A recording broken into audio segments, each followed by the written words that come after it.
The Greenwood Bulldogs bring home their second consecutive state championship and their 12th overall with a 61-35 win Saturday at War Memorial Stadium. We'll have the recap, plus revisiting the 5A and 7A title games on this week's Prep Rally. You're watching the Prep Rally Podcast.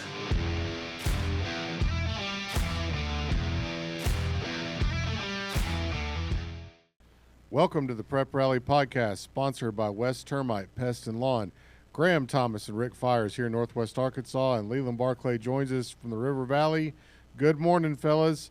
What an exciting weekend of state championship games we had this past weekend. Leland and I were in Little Rock for those.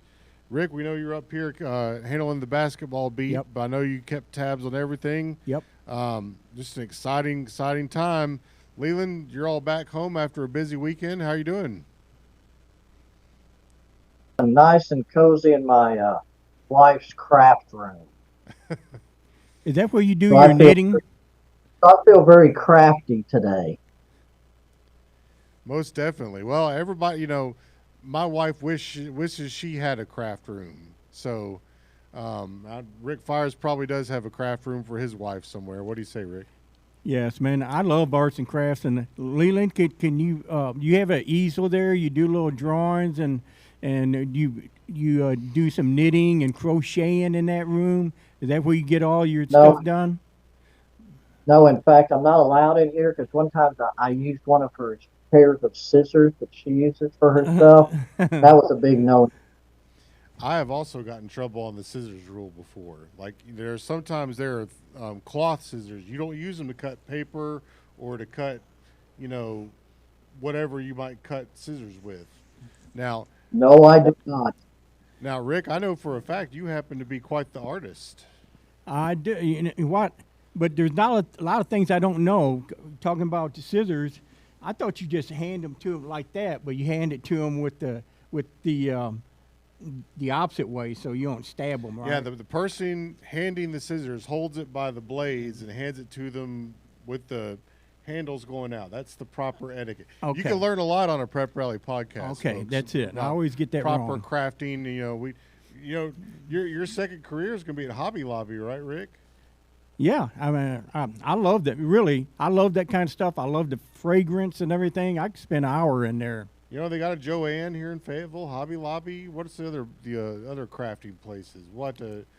I look forward to October when they got all the crafts fairs. I'm right there with the blue-haired ladies. So now it's right up my alley. Next time I come visit Leland, we spend some time in there. I like that place. All right. Right. We'll go to Hobby Lobby. All right. Well, we're going to jump right into the Gimme 5 for this week. Leland, take it away from the craft room. Well, this is the top 5 performances of the last week in the River Valley, and most of them are from Saturday's Class 6A state championship game, won by Greenwood 61-35 over Shiloh Christian. Of course, number 1, the River Valley Democrat Player of the Week. Surprise, Kane Archer, 22 of 29 for 321 yards and 3 touchdowns. Those numbers aren't surprising. We've seen them all year. But how about 18 carries for 131 yards and 4 touchdowns? We talked to Coach Chris Young after the game about, Kane Archer's always had the ability to run, but obviously during the season they kind of protect him some. They don't want him to run. Well, one of the things we asked him Saturday afternoon was he kind of unleashed Kane Archer on Saturday afternoon, and of course his passing 22 of 29, 321, but that for the season he finished 245 of 301 attempts passing for 3,829 yards and 57 touchdown passes. He completed 57 touchdown passes. He did not complete 56 of his passes during the year, 54 incomplete passes, 2 interceptions. So he actually had a better ratio of touchdown passes than passes not completed. Saturday afternoon, of course, he led Greenwood, scored on their first 8 possessions of the game, finished 13-0 for the second year in a row. Just a phenomenal performance by the entire team. especially Kane Archer, completed his junior season. And the 81.4% completion percentage for the season is a national record. Number 2, Grant Carnes, senior receiver, caught 7 passes for 134 yards and 2 touchdowns. He finished his career with 240 receptions, which is 8th all-time in the state of Arkansas. And then his receiving tandem partner, number 3, Champ Davis, 10 catches for 106 yards. And he kind of put the coup de grace on Greenwood's win on Saturday afternoon with a 99-yard interception return for a touchdown for Greenwood's final score of the day. And then number 4, the defense, of course, led by Cash Archer. We've seen him all year. He had another sack and a half on Saturday afternoon. And also Gage Hanna, who was the Burlsworth Award winner from Greenwood. Phenomenal effort by the defense. In fact, it was kind of the defense that set the tone early. Fellow Christian won the toss, elected to receive. Greenwood 3 and out. Champ Davis a 35-yard punt return. On the next play, Archer hit Carnes for a 14-yard touchdown pass, and it was 7-0, and the route was on. And then number 5 from Friday night, Mansfield lost to Salem in the state semifinals in Class 3A. Daniel Burton ran for 102 yards and 3 touchdowns in that loss. Leland, let me ask you guys, because I was doing basketball, but, Kane Archer is a big-time recruit. I've been there at some times, and you see some of these college coaches moving around. Do you see any big-time college coaches there watching this game? Maybe, looking at Kane Archer? We saw some there. We saw some getting on the elevator before the game. We saw some after the game getting back on the elevator. So we saw some. I didn't really pay attention to who they were, but yeah, you're right. He's a big-time recruit, and some have said that his season was the best ever in Arkansas high school football. Certainly among the best ever. I mean, 81.4% of his passes he completed. More touchdowns than passes not completed. It's just a phenomenal number. And their offense was so proficient. Scored on their first 8 possessions. Last week against Mountain Home, first string offense was 6 for 6. I think they were 6 for 7 against El Dorado in the second round of the playoffs. So, he's certainly garnering a lot of attention. In fact, last week he was named the Arkansas Gatorade Football Player of the Year. Wow. It's funny, Rick. We had a great discussion after the ball game when we were talking about Kane Archer's stats, and Leland just mentioned the not completed passes. We were like, well, there's a difference between incomplete and not completed. Because he did throw an interception late in the game, his second one of the year. Otherwise, he would have only thrown one all year, and his brother was giving him a hard time about that interception. But this is how crazy of a year it's been for Kane Archer that we're talking about. We're distinguishing between incomplete passes and not completed passes, and, of course, the ones he did complete. It's just a fascinating discussion. You would have loved it. So, what a great season for Greenwood. That's 2 in a row where they've gone undefeated in just dominant fashion. The closest game they played all year was against Shiloh Christian, at the game you guys were at to start conference play. This one was close for a while, though. I'll give Shiloh Christian a lot of credit. It was Jake Bodenstein and Griffin Mason, the offense. They gave up that one score, and they kind of went back and forth for a little bit, and then Greenwood pulled away. They just kept coming and kept coming and kept coming. Just all this firepower. That's what they do. Yep. So.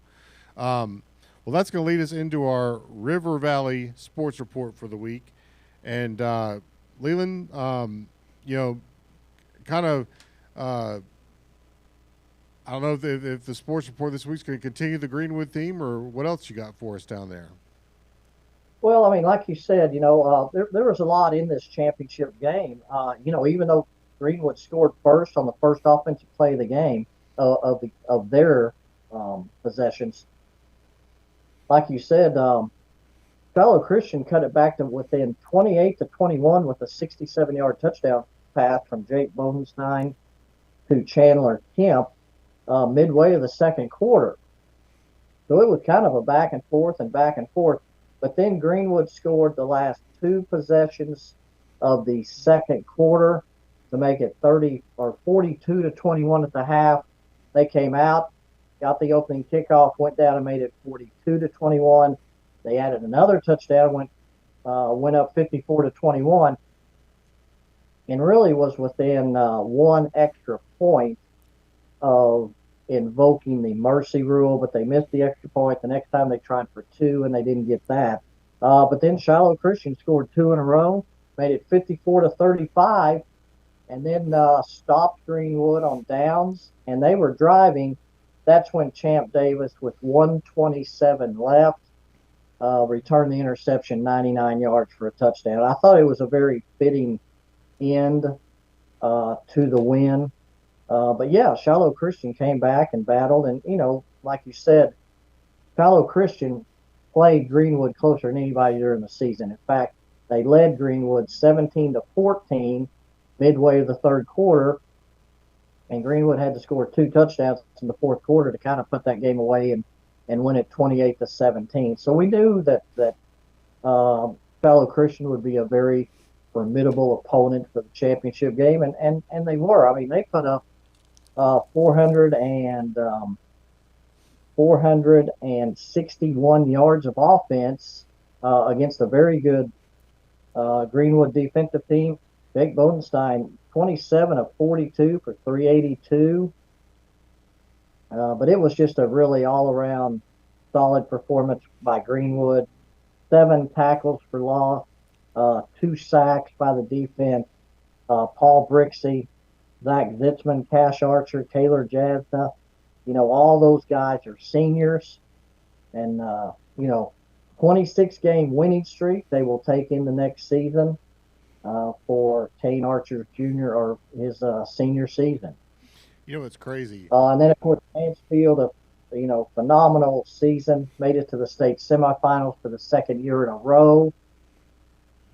And then basketball this week, the Tournament of Champions tips off on Thursday at Northside, and Northside, Southside, Lamar, and Bergman are in it. Class 3A defending champion Ida Bell of Oklahoma is in it. Ida Bell's rival Broken Bow is in it. Rock, Texas, which is a very good Class 4A team from Texas, and then Lincoln Christian from Tulsa's in it.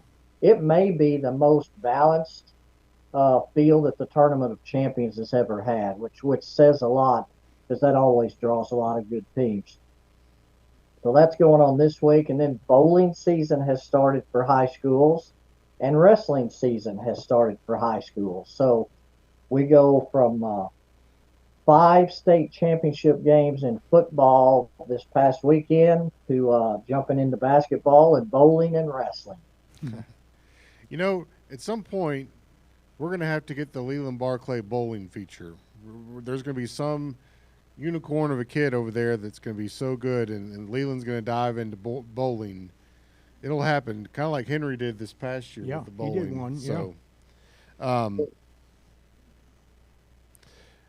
well, we're going to take a break. As we go to break, we've got some video we'd like to show you from the Class 6A state championship game between Greenwood and Shiloh Christian. This is Prep Rally.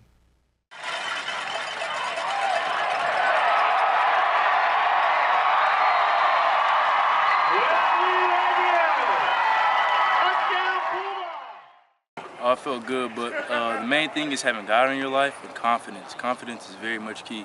I just played corner when they needed me, so I felt like when we start letting some big plays happen, I felt like I needed to go in and make some plays, and I'm making a play at the end. And we're back on the Prep Rally podcast, sponsored by West Termite Pest and Lawn. Graham Thomas and Rick Fires with you. Leland Barclay joins us from the River Valley, and it's time for the Northwest Arkansas Top 5 of the Week, starring Rick Fires. All right, I'm going to kind of zip through some of the football stuff because I've spent, 3 days, 12 games of basketball, but we certainly want to recognize these guys right here. Elkins remains undefeated, advanced to the championship game against Arkadelphia after they beat Little Rock Mills, went down there and put it on Little Rock Mills. Jaquay Walden, we've been talking about him all year. He's been our player of the year, player of the week a couple times. 123 yards rushing, returned a kickoff, 73 yards for a touchdown, and he also plays defense. Leland talking about, and both of y'all have been talking about how good a showing that Shiloh Christian had. Shiloh Christian, Jake Bodenstein puts up 35 points, 300, almost 400 yards passing, 382 yards passing. Guided the team 461 total yards, and they still got mercy ruled. That's how powerful. Oh, they did not get mercy ruled. They didn't. They did not get mercy. Okay. Ruled. In fact, that was a glowing point for 61-35. How many points is that? If that's a 26. 26. Point. Okay. Now, I wanted to go back to the play that Leland referenced earlier. Greenwood went for 2 to try to get the mercy rule going. They tried to do a pass to Kane Archer in the end zone, and they didn't complete it. So they were within 2 points of getting the mercy? They were within 2 points of getting the mercy rule, and Coach Barnard was, that was one of his talking points after the ball game, that they, didn't get mercy ruled. So okay, well, good. But, Bodenstein, and not just for what he's done, but he's kind of been in and out of the lineup. Cole Creighton got hurt early with a collarbone. Yeah, I think he broke his collarbone early in September or something. Bodenstein stepped in there and did a really good job, and Creighton comes back. And then Bodenstein go back to the bench, and then he had to come back after Creighton got hurt again. So this kid has really done a good job. His coach said, some good things about him, the way he handled the situation. So a lot of credit to Shiloh Christian and Jake Bodenstein. Bentonville, you guys are talking about Bentonville played Bryant, just tooth and nail right there. Had a chance, a couple of costly turnovers, but Chris Ficklin did a good job, 34 rushes, 147 yards. So great job by Bentonville. A lot of people picked Bryant to go all the way, and they did, but it wasn't without a fight from the Bentonville Tigers. Now to basketball. This is where I spent most of my weekend. So the Fayetteville boys made it to the finals of the Hooping on the Hill tournament, but they got beat. Let me see. It was close for a while, but St. Louis Vashon won it 73-58. Anybody knows anything about high school basketball? St. Louis Vashon, a traditional power in Missouri. They're currently ranked number 2 overall. They're a 4A team. They've won, one of the coaches said 18 state championships going back to the 70s, 5 times champion. But, that's a really good, even Coach Brad Stamp said, man, this is going to just make us better. Fayetteville's a really good team. They got good guard play, but, they lost their center, transferred out. So they got to kind of make something up right there in the middle. But their guard play is excellent. The player that stood out to me in the whole tournament, a kid from Vashon got the MVP. But Jashawn Andrews, Little Rock Christian, man, he scored 35, 30, 17 points. Excuse me, and man, this guy is just a player. And the reason I'm asked if there was any college scouts at football, John Calipari was at these games. I know he's looking hard at Andrews, who's just a junior. And you couldn't miss him because he's pulled up a chair right there at courtside with Brad Stamp. So you couldn't miss. These coaches want to be seen by these guys. They're the girls' tournament, and Greene County Tech, which is over in northeast Arkansas, look like they beat Little Rock Central, defending state champ. Greene County Tech is 7-0, and really looking forward to some basketball. And not the great teams are not just at the top level. You're talking about Bergman coming down to that tournament champion at Fort Smith. I really interested to see how they do. I like to see the smaller schools get to play in these big time tournaments. So good job by Greene County Tech coming over from Northeast Arkansas and winning that tournament at Rogers. You know, Greene County Tech is coming back. They're going to play Springdale on Wednesday in the start of the Red Dog Invitational at the new Springdale Arena. Have they given that thing a name yet? I can't. I've asked like 3 times. They just shrugged their shoulders. Said, Springdale Arena. I said, we'll come up with something. We got to come up with something. Rick Fires Arena.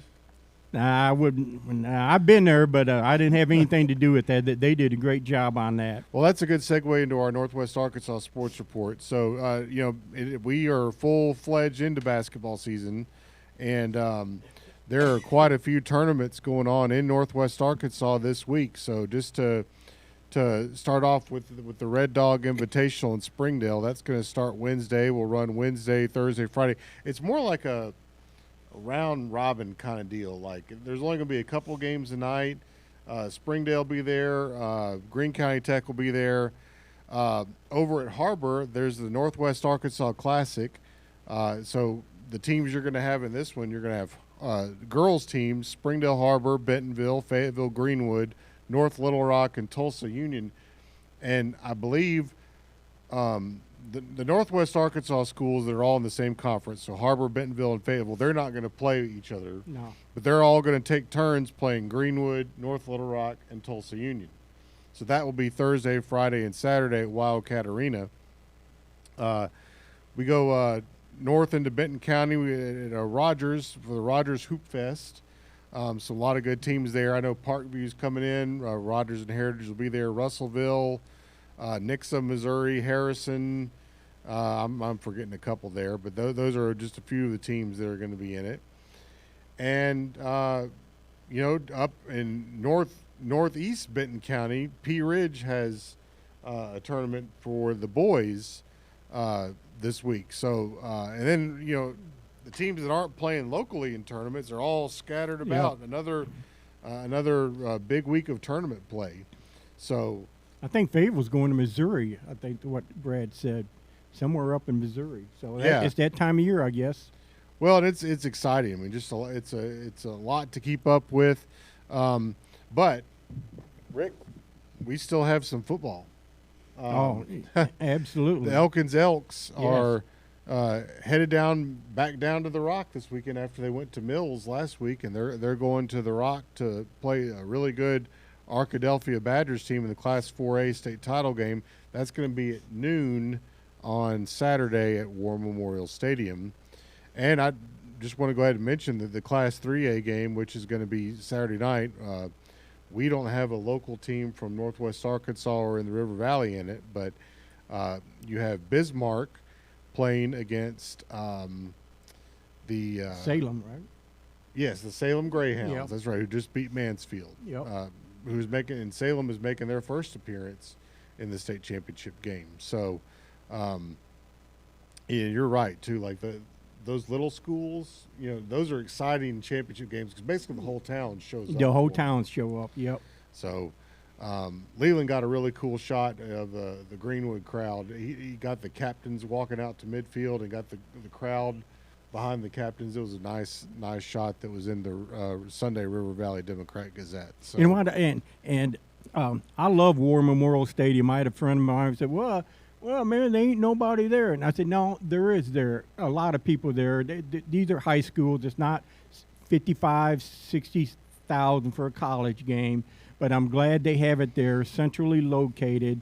And if you look just behind both the benches right there, that both teams and all of them had pretty good crowds. So they're not going to fill it up like a college game would. But I'm glad they have it down there. Yeah, it's just a really cool setting. As we talked about last week, I'm a fan of War Memorial. I hope the city of Little Rock will do what is necessary to keep that facility, as updated as it needs to be. I had a great time. I was there for the 5A, 6A, 7A games. We didn't even talk about Farmington in the Class 5A state championship game. Played against a really good Little Rock Parkview team. Oh, my goodness. really Parkview really made it hard on Farmington early, and they got ahead of them. And Farmington did make some plays and do some good things. It's just a lot of teams would have struggled against that Parkview team, and a lot of teams have struggled against them. So, hey, let me bring this up if we got a minute. If we're going to do our final overall poll, I haven't seen anything in our paper or any others. I mean, don't you got to go? You got to go Bryant 1, Greenwood 2, and just because they it wasn't Greenwood's fault. But like I think Leland mentioned that, but they did break away some years ago, and I can't put a 6A Greenwood or a 5A Parkview ahead of 7A Bryant. What do you guys think? Well, you mentioned it there, Rick. I mean, when at the time the 6A and 7A teams, when they split into those deals, Greenwood was still a 5A school. Mm-hmm. I got a stinking hunch that Greenwood feels like they could compete with Bryant or Benton or Bentonville or Parkview or whoever. They probably could, but that's I would imagine that I'm going to vote Bryant number 1. Just kind of when you go undefeated in the state's largest classification, that's hard to overlook. Leland, what's your take on that? Well, it's like you said, it's a tough decision to make based on historical, numbers and things. We've always voted the 7A team as the number 1 team in the state in the final poll. I think this Greenwood team is a little bit different, and like you said, they were not in, the bottom part of the state's largest classification in 2005 when they decided to make this split. And I'd love to see them play some of these teams. But I tell you, I think this Greenwood team would give Bryant and Bentonville everything they wanted. Based on what I saw live on Saturday night, I would not. I'd love to see a playoff between Bryant and Greenwood and Parkview. I do think Bryant and Greenwood would win that. And I certainly would not bet against Greenwood. All right, we're going to take another break, guys, and when we come back, we will do a very abbreviated "Who You Got." This is Prep Rally.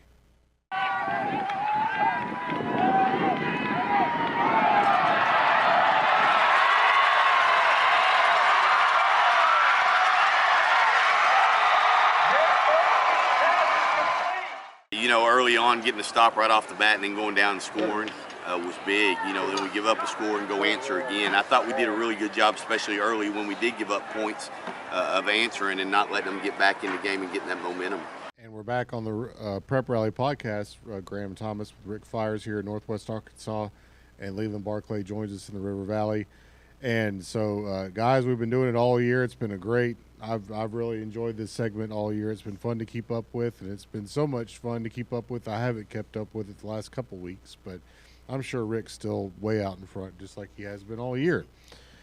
Well, with that being said, we've got 2 more state championship games to pick this week, gentlemen. So we will begin in Class 3A. It's going to be the 6:30 p.m. game on Saturday night.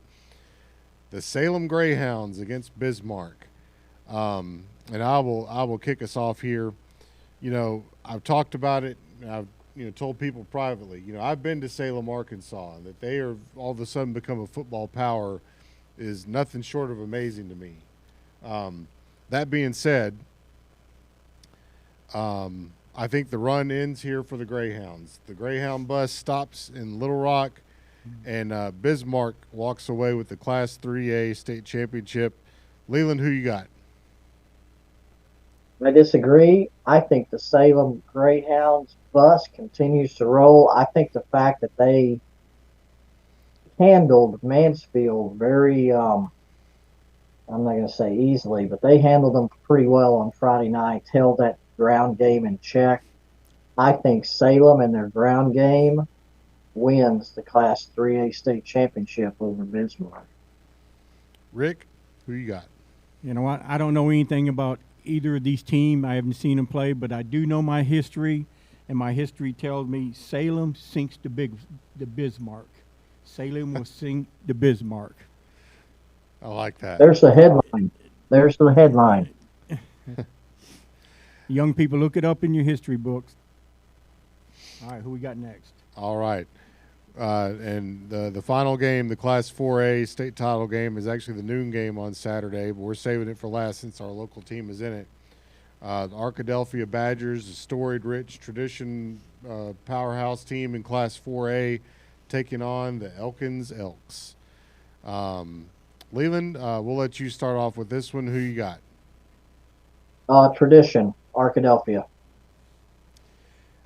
Unfortunately, I've got to agree with Leland on this one. The Arkadelphia Badgers, just, you hear so much about them. Even in years when they get off to an 0-3 start, playing teams a lot better than them, they come back and win state championships.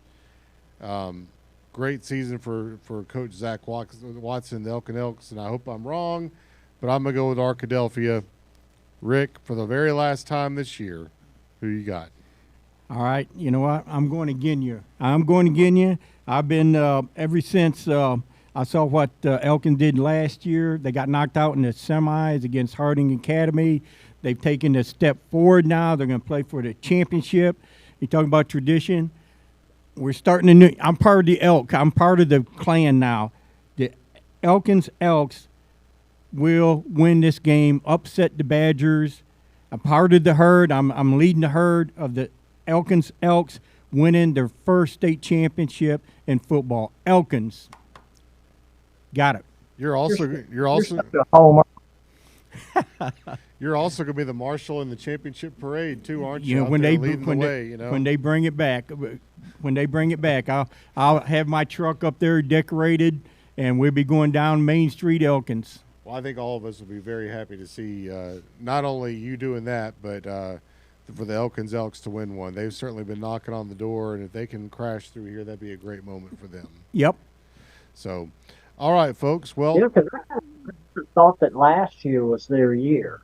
And, of course, then they ran into Harding Academy in the semis. And so maybe their year will just be 1 year delayed from last year. I'm calling it.